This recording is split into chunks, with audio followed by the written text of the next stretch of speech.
See, when I was preparing for this panel, I was really nervous that I should, bring in the Delhi pollution into the conversation or not. But I think I should thank Nitinji because he himself did that. So keeping that in mind and what we saw in Delhi over the last couple of weeks, I want to, I think this is the perfect time, the most ideal time to revisit this conversation around alternative fuel sources. We'll try our best to make this as interesting as possible over the next half an hour. And to begin this and to set the stage, set the direction for this conversation over the next half an hour, my first question for all of you is, can you take us through some of, the last decade in mobility in terms of what have been the biggest game changers for you and why? 30 seconds take from all of you. So, starting with you. I think in last one decade, what I can say is the choices and challenges which have emerged around the mobility, especially the alternate powertrains. So India is emerging and starting its journey towards different alternate powertrains. So it's not only pure electric, as Gadkari also talked, but emerging choices around different powertrains, including electric, hybrid, hydrogen, CNG, ethanol, methanol, flex fuel, etc. And I think that has been one of the fascinating things which I am tracking on. Maxson. Right. I'll summarize the last, not the decade, but the last couple of years in the following 4 questions. 2018, the question was, what is an EV? A couple of years later, we were talking about, why should I even consider an EV? Today when we speak, we say, why not an EV? I'm waiting for the time when we are going to ask, what is an ICE engine? So I think this is this transition that has happened from what to our awareness to now a buying decision, and now it's at leveling out with an ICE engine. I think that's one of the biggest things that has happened in the last, not even a decade, half a decade really, 5, 6, 7 years really speaking. So that's a big transition for me. Absolutely, sir.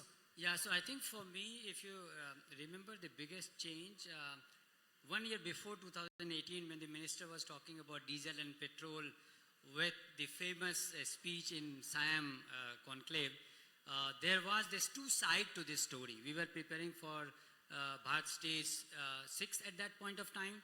So there was a question mark. But today, with whatever we see, alternate fuels and sustainability, and really facing the sustainability problem, Delhi being on the top on the news. So one green thing I will say, the mindset has changed. Of course, we have not arrived. Lot to do. But at least the mindset, the collaboration between government and the industry is never this strong. What we see today, like you just heard, that you can believe the politicians. Yes, you can believe, at least in the auto sector, whatever AMP we made, whatever FAME policy we have made, there's a lot of collaboration. So that is one major change. But the second thing which I'm not particularly happy, and many of us for that matter, the another green thing which would have happened using the same technology of AI and connectivity and all the electronics in the vehicle is saving people on roads. Millions of us drive on roads, and roughly 461 plus families does not get back their people home day after day. And nothing has changed there. Rather, what you see, the latest report, it's actually on the increase. So one way on the sustainability, we have a big debate and issue. It's on our drawing room now. Everybody talks. Rather than speed and power, we are talking about powertrain. But at the same time, Indians dying on road is not a good story for our industry. And this is something where I feel we have not arrived. We have not even started. The mindset has not changed. We still believe a road crash is like a bad luck, not like a science. With the same ADAS, with the same autonomous driving, all this connected technology we can do. So I will say, in summary, decade, one good thing achieved is the mindset on the powertrain, multi-fuel. But something we have not achieved at all is our dedication, commitments towards safety.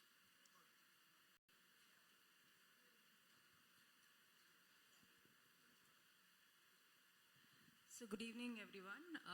I think we are talking about mobility and automotive, which is very complex industry and tough industry.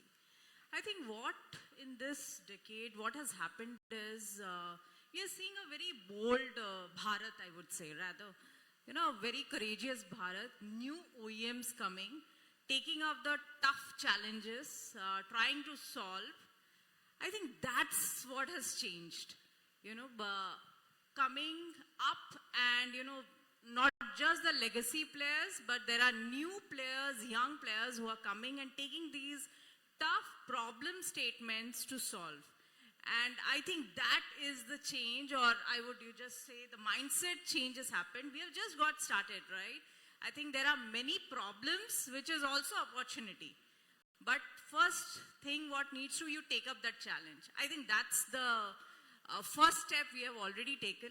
And I think I see a bold, courageous Bharat, which is, moving towards design, development and manufacturing anyways we were doing, but designing, and which brings a lot of value. I think that's what has happened to the new Bharat. Yeah. I see a lot of positivity there, so it's good to have. Absolutely.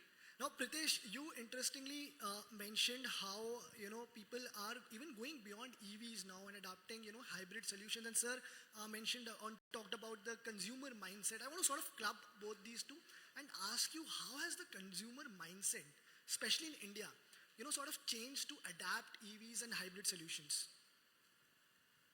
Okay, I think very relevant question, Mr. Tiwari. When we talk about consumer, ultimately everything revolves. Consumer is at the center of the decision making.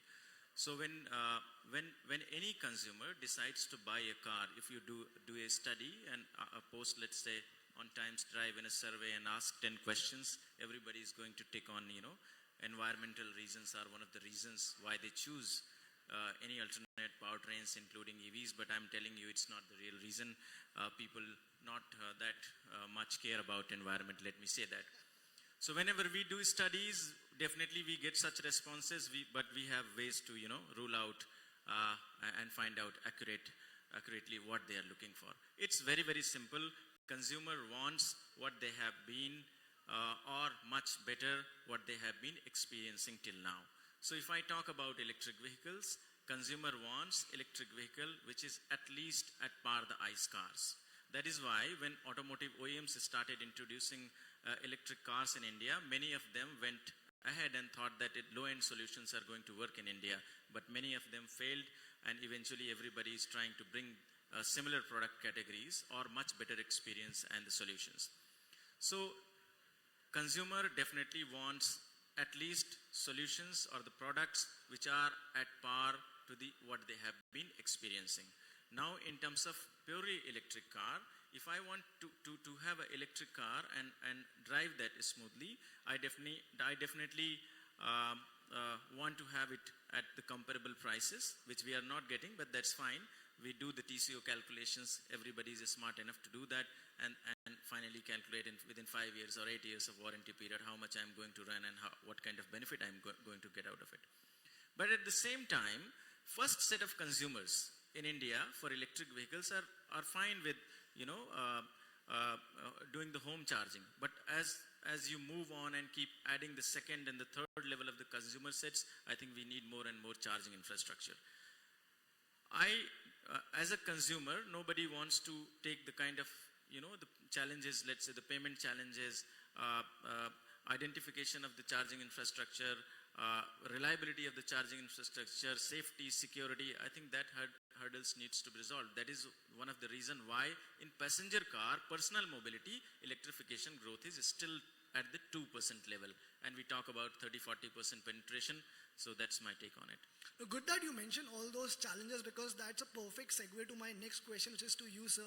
Yeah, but I'll just add what he just said. I think it's true that consumer behavior, if you study, and we did some study when I was CEO for Tata Green Battery, actually, can there be a premium on sustainability? Now, this, till date, every survey is negative. Consumers are not ready to pay 2 rupees more, 5 rupees more, 10 rupees more for sustainability. Of course, they want, it's a desire, it's a wish, given that the price remains the same or maybe lower. So even if you're not able to understand the whole cost breakdown, but we are very good in bargaining it. And this is a big impediment, I think a big challenge. And this is true with any of these topics which is good for our country, be it from the pollution emission side or be it from the safety side. That they also, when I was MD for Hella, I could clearly see that every customer asking me for a German product, which is that kind of standard, but the price remains the Indian price. So this सस्ते में चाहिए थोड़ा सा. I like how quickly we have come from all that positivity to, actually bringing up all these challenges, and which is what I was coming to as well with you, sir. That, what are you mentioned one thing is, of course, the price, which I'll again discuss in detail, but what are the other challenges in terms of EV adoption, do you think? Anyone of you can take it, yeah. So from the EV adoption, I think, like rightly said, you can say green, but green till the time it is not there on the balance sheet, it doesn't show positive in terms of profits. Everything is more of an innovation. It's a pilot, I would put it that way. So let me answer this question. What are the challenges? I think first thing we need to understand that when we talk about green mobility or EV, it's important to dissect the segments. Because every time we talk about an EV, we do not register that vehicle till the time it's a four-wheeler passenger vehicle in which we can sit in. But the transition has already happened. As on date, in India today, 51% of all the three-wheeler cargo sold in India are electric already. Right? But what's happening is passenger segment is something which is slightly later. In the two-wheeler, of course, there's a lot of transition already which has happened. Buses, in fact, subsidized by the government and to the government mandates, already all the new buses, public buses, are already electric. Now, where exactly is the issue? The issues have also changed. The challenges have also changed. I think 4 years back, if we're talking, the first question was, hum log charging kahan karenge? Right? Now we have more charging. Even for the passenger segment, if you were to look at actually the spread and utilization, there's enough chargers on the highways. Those networks are there. The challenge now is, where can I provide charging at the place that I work and stay? So there the challenges are not about the infrastructure, the challenges are about the provisions and the government laws to enable that. If you were to look at another point, is the quality. If you look at the four-wheelers, etc., buses, I think there's enough progress that has happened. But still today, what makes news today in the electric vehicle is the lack of quality, and we know enough about it already. So I think there's enough and plenty work that needs to remain over there. And last but not the least, I call it the revolution that is there for India available, is the EV revolution. But that can only happen if we have R&D in India and lesser of putting things together, copy-pasting, but a lot of R&D and a lot of battery-related technologies happening in India. I think, so challenges come with an opportunity. I think that's one of the challenges. I still feel India has a long way to go before we start to really invest into building it for the future and not for the yesterday. Okay. But Madhumita, how do we make it affordable? मतलब सस्ता कैसे करें? जो हमारी पहले भी बात हो रही थी. Because you see, I'll tell you what. Yesterday, for example, there was a major car maker which launched a couple of electric cars. Now the social media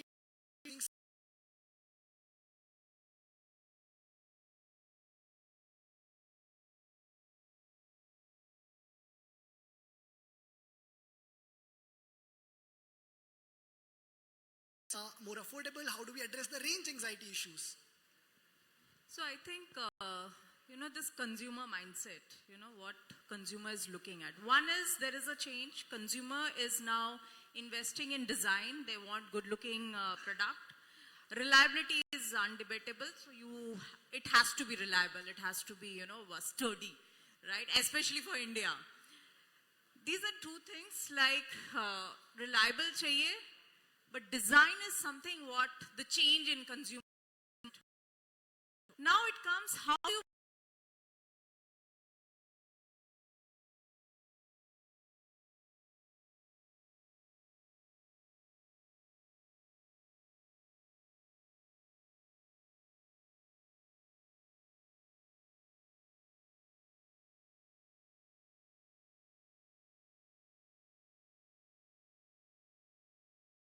fence. It was, that was an industry, the way of doing business. But I think it is about R&D. It is about vertical integration. It is about investing in R&D to give a product which suits Indian consumer. You cannot say something bringing from outside will right away get into the system. That will have some hiccups. It will give you a, initial sprint. Initial push, it will give. Push, that's fine. But sustain, how do you sustain? Because this consumer is very, very smart. When it comes to bargaining, it doesn't negotiate on any of the features. It negotiates on price. how do you bring that price down? Unless until you cook it inside, in your factory, if you don't build it, you cannot bring that price down. And if you do that plug and play thing, you will fail. Because that's what we are seeing right now, right? The problem, what people are, And if the OEMs which solving that. So I think it's an entire package which you have give to the consumer, and that package will only will come with technology, only will come with, you know, your R&D in-house capability. I think that's the new story of India, and that's happening. You are seeing it takes time. You know, initially there was a lot of hue and cry in the industry, but the dust has settled. Let me put it that way. The dust has settled. Now you see the players who are there. it's getting a little mature. Right? Yes, And if I have to yes. address, I can be a little cheeky with your reliability comment. I would say your vehicle should make it back home and not to a social media post. Right? Yes, absolutely. You want to add something? Yeah, I want to add something. I'll take a minute, please allow me. She really talked about that consumer is not ready to compromise. They want everything. And Madhumita also talked about how we can address these challenges. Probably the technology is going to address this challenge. Now, addressing this technology challenge is the biggest challenge. Product introductions from OEM has to be at par at least with what you have in ICE vehicle. That is what is minimum acceptance level. Government wants energy security, manufacturing import dependence, carbon emissions, and the employment generation. There are two facets about it. Now, let us look at the technology. How Indian OEMs and Indian traditional component manufacturing industry in India has been operating is building technology from outside. When it comes to newer technologies, for example, electrification, we think that we have the land and the money power, and we can bring the technology. Nobody is going to give you the technology, especially when it comes to the batteries, motors, inverters, converters, those kind of things. You can rely on China and keep thinking about that India is going to really develop the R&D and bring this technology. It takes time, more than 2 decades, not even 1 decade. So bringing the technology is really, really a very challenging task. Let's take the look, right, on the supply chain side. Batteries, despite talks started around 2012 with National Electric Mobility Mission Plan, followed by FAME 1, FAME 2, National PME Drive, etc. With the PLI scheme also, India only has, let's say, 15 to 20% localized content if I talk about direct and indirect localization for batteries. Motors you forget about. If you deep dive into the copper coils, the magnets, the MG cores, all those kind of things are still heavily dependent on imports. So if India wants to have its own capability around R&D and then kind of bring that into the technology, so at par components, Indianized, Atmanirbhar Bharat products, I think are still going to take a lot of time. So that is how we can say that probably pure electrification, we should not expect within 5 to 10 years. But I think we have started, right? So we have started. So it will take time, but you have to take the first step. So I think that's 100%. I think now we need to that is convert why the gloomy. Yes, steps into strides, maybe. Yes, I'm not that gloomy that it will take that. See, there's another route to this which we can take. If you look at, we can do it all ourselves. There is one variation of the strategy. Another can be deep partnerships. If you please understand the supply chain, you have a large pool of technology with the vehicle component suppliers. I basically represent ACMA, which is Auto Component Manufacturing Association. If just 2 things done, we need to be on the drawing board early enough, and we also need to be directly talking to what consumer needs. If we just bridge this two, there is a possibility of cost innovation. I'm just talking about not time to shortcut, but cost innovation, which is need of the hour, but deep partnership needed, which means again democratizing the power of developing the platform, which taken ACMA and SIAM members together should be possible in shorter time period. I 100% agree, sir. The partnership is the only way forward. Maxson, you briefly spoke about how we need to look beyond consumer vehicles. So, from you, I want to understand, how do mobility innovations tie into broader energy storage and management systems? Correct. So, this is my definition when we talk about EV. Typically, green for us is EV. And for most people, it stands for electric vehicles. But I would recontextualize it. I would call it environmental friendly vehicles. Right? So that is going to be the definition of EV going ahead. Now, when you look at the EV construct, we see only the vehicle on the road and the battery. But there's a lot of back end to it. So till such time, you do not declutter or clean up the back end part of it, the generation side of it. It is only moving the pollution problem from the tailpipe to the chimney stack of the power plant. So now there's a lot of value chain. And I just want to contextualize this again by saying, from the horse cart to a petrol or diesel engine, we have given them 150 years, right? That is how the transition has happened. For us, expecting in the next 5 years, okay, everything will become EV, that is also a transition. So the first transition is the vehicle on the road, the technology in the vehicle, but there's a lot of back end. For example, I'll just give you 2-3 elements of it. First of all, is we're talking about green access or open access for providing solar-based charging. And it started in 2018 from the Government of India. There is also something called the BESS, Battery Energy Storage Systems, which can be used in the charging infrastructure. Now, where do these batteries come? You don't need newer batteries. The same batteries which is there in the vehicle can be repurposed. Now, I'm not saying 100% of it, but those angles are already being worked on. The pilots are already in progress, just that they have not reached the scale that we start to see. So when we look at a transition in mobility, let's stop about talking about only what is on the road, but all the way back into it. Now, there's another very important point on EVs or new vehicles that we say. Every electric vehicle is actually a mobile phone with wheels and a steering. And there's an enormous amount of data that is flowing. My biggest problem today is the amount of data I'm generating, not the pollution that's not there. And what we do with that data and how to optimize our operations, how to optimize route planning, signaling systems, there's a huge element of optimization waiting for us to happen.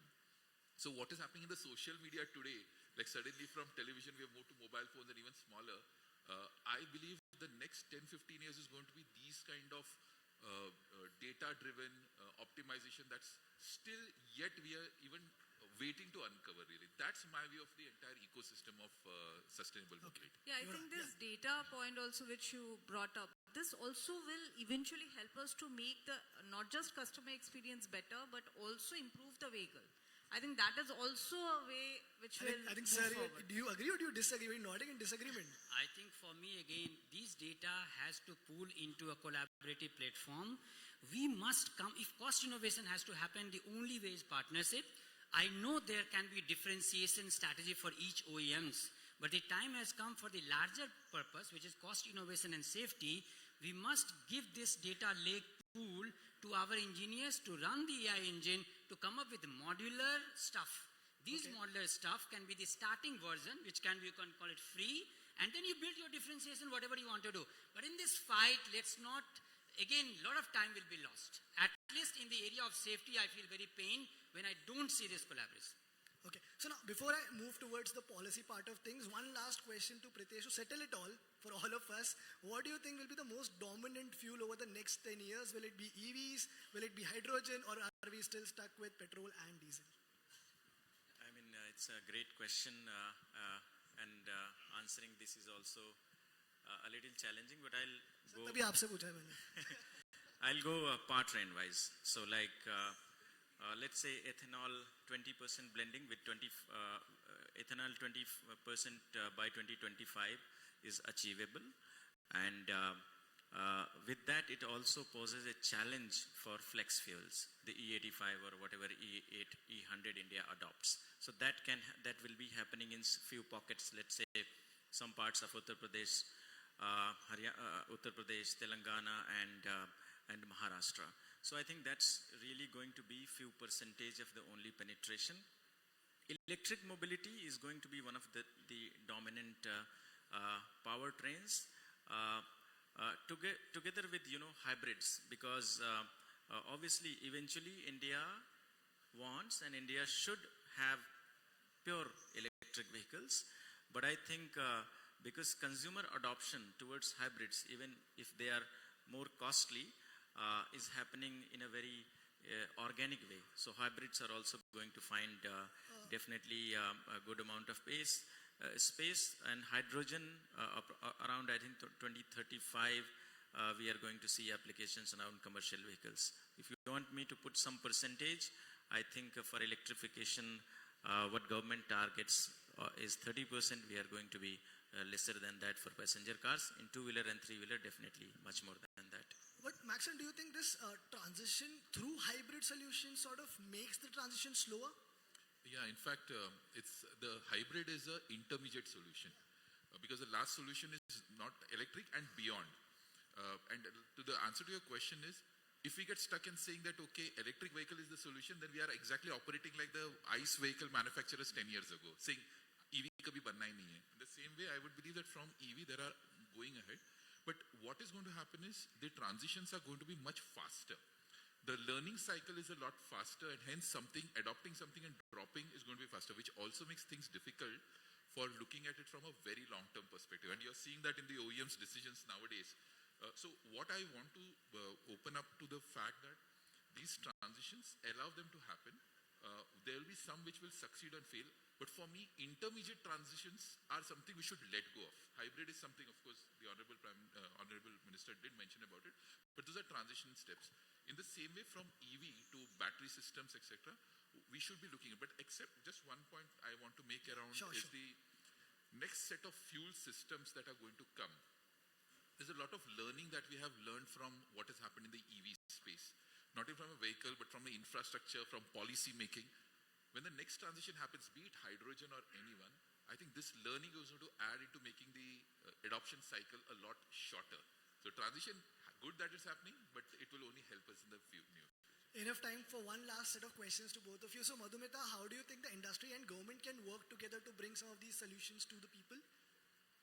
I think the government subsidies has done some wonders, and plus minus both. And government initiatives, I think more on the ground level we need to have. When I say ground level, when I talk about R&D, it should be more ground level, not just desk and table. I keep telling this in a forum. We should have more, hardware, proper hardware incubators, which is at the school level or college level, where kids are kind of put into that workstation, not just desk and chair, and that is what hardware incubators so-called are called in India, and there are very few. I think that's one at the ground level where the government can start having more impact. That is one. And then definitely on the OEM side, this is a forum to say definitely on the GST, which is a ask that OEMs have, that on the GST issue. I think that's one way. Subsidies, yes. Subsidies is not something on which you can build a business. It will not stay forever. So I think OEMs have to start thinking how to build a business without a subsidy. So that's my last point. Okay. Yeah. And Rama sir, how do we take some of these solutions to the rural parts or rural regions of India? So I think, right question. I think you did not get the full answer from what will happen in which year. And that is precisely a very big problem. I'm not talking just for discussion, but representing the auto component industry. For us, the biggest issue is where do we invest now? How this is going to carve out? What is the return on investment for us? And the whole automotive industry is not only vehicle manufacture as one pillar. You have the back end, which is all our supply chain, and then you have the front end, which is all the repair and the circular economy coming in. Now we must think about them as well. And when you talk about rural, look at a place where you can't repair a battery, you can't repair a BMS, and we have to see. Look at just the the e-rickshaw whole vertical. We just came up, no policy, nothing. I think today the largest community which just came on its own. Is it good? See, this is where you have to ask what the customer needs. A person who was doing cycle by foot, if he's getting a convenience, it happened because of consumer pull. It did not happen because somebody pushed it. So how do we then support him from that to a roadmap of coming to perfect? Nothing perfect happened on day one. So when we are looking at giving them a perfect product, of course the cost will also happen. So whether it is about rural, whether it was all the stakeholders, the idea is how can we take care of all these stakeholders? And there my advice in a small way will be that we cannot leave it to just like a, whatever happens we will see, but let us together come and design it properly. So if there is an investment, can we make the investment go into 3-4 purpose of the consumer? So if the connectivity is a technology, it can solve an EV problem with a reliability of EV, but at the same time, it can also support you for a driver behavior analysis. It can support you in the insurance sector. So how can we together come and make more use cases for the same technology so the investment from us as a component supplier work? This is need of the hour. If we do that, we'll be the winner, as India is not on a high, affordable, we don't have that much public investment to be done. This has to happen now. Absolutely. That's what the end goal is. I think that's our time as well. All of you were wonderful here. Thank you so much for your time. Guys, can we end this at the same energy the way we started it? A huge round of applause for everyone. Thank you.